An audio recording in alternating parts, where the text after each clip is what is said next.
নিজেদের প্রয়োজন থাকার পরও যারা অন্যের অগ্রাধিকার দেয়, অন্যকে গুরুত্ব দেয়, তাদের জীবনটা সাহাবীদের মতো আল্লাহ কবুল করে নেয়।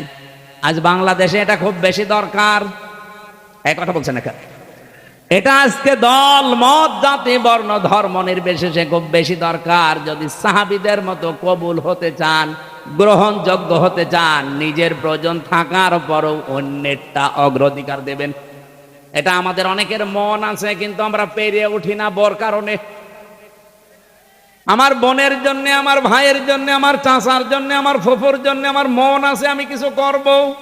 আমার অগ্রাধিকার দেওয়া দরকার তাদের গুরুত্বের, তাদের পরিবারের, তাদের অসচ্ছলতার। কিন্তু অনেক পরিবারে আছে বউ শুধু টান দিয়ে ধরে, না অত দরকার কি? এরকম বউ দেশে নেই?